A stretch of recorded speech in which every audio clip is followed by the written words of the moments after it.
gitna ng gubat, ang batang babae ay may nakitang tuta. Dahan-dahan niya itong nilapitan. Ngunit biglang dumating ang kanyang ama. Ang ama ay galit na galit sa kanyang anak na babae. Ngunit ang tuta ay biglang tumakbo. Paglingon niya ang kanyang anak ay biglang nawala.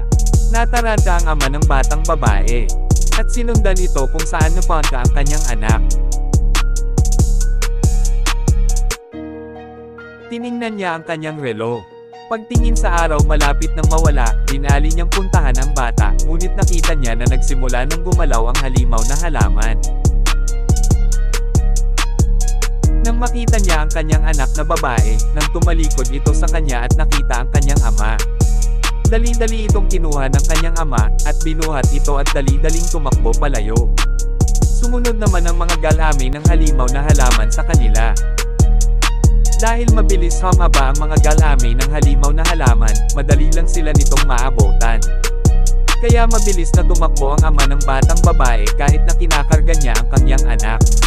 Dali-daling tumalon sa bangin ang ama ng bata.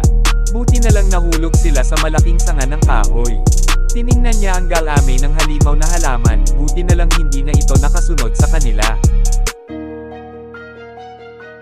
Mabilis silang tumakbo papunta sa gusali hanggang sila ay makapasok. Pagkapasok nilang dalawa nilock ng ama ng batang babae ang pinto ng gusali. Dito pala nakatira ang mag-ama. Nagkukulong ang mag-ama sa loob ng gusali tuwing pagsapit ng gabi. Binuksan ng ama ang kanyang telepono, nagbaba sakali may makontak pa siyang ibang tao. Ang bata naman ay kinausap niya ang kanyang ama. Sinisisi niya ang kanyang sarili sa pagkamatay ng kanyang ina, pero sinabi ng kanyang ama na wala siyang kasalanan sa mga pangyayari. Binaba na lang ng kanyang ama ang kanyang telepono, nawala na siya ng pag-asa na may makontak pa na ibang tao. Malungkot ang mag-ama dahil nang nabubuhay pa ang kanyang asawa ay napakamasayahin nila. Sa ngayon sila na lang nabubuhay. Kailangan nilang matatag para mabuhay pa ng matagal, kaya umiyak na lang ang ama ng batang babae.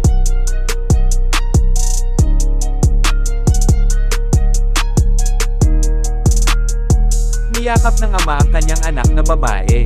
Dahil hiting gabi na kailangan ng matulog. Dinala ng ama ang bata sa kama para patulugin. Binigyan niya ng kumot dahil maraming lamok sa kanila. Pagkatapos, tiningnan niya ang relo ng kanyang anak na babae, at naglagay din siya ng warning device sa tulugan. Ngayong araw din pala ang kaarawan ng kanyang anak at binati niya ito. At sabay kanta ng happy birthday to you. Natuwa naman ang kanyang anak dahil hindi nakalimutan ang kanyang kaarawan. Ang kanyang ama ay hindi peren mawalan ng pag-asa, bumalik ulit sa kanyang telepono.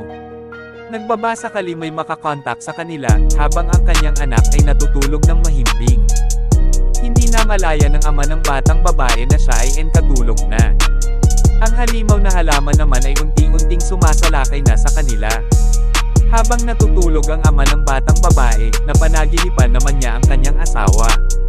Habang sila ay naglalakbay, nasa loob sila ng sasakyan. Habang sila ay nag-uusap ng kanyang asawa, laking gulat nila kung bakit ang mga tao ay nagkakagulo. Tumawag ang kapatid ng kanyang asawa, binalita kung anong nangyari. Sumalakay sa kanila ang mga halino na halaman, kaya nagkagulo ang lahat.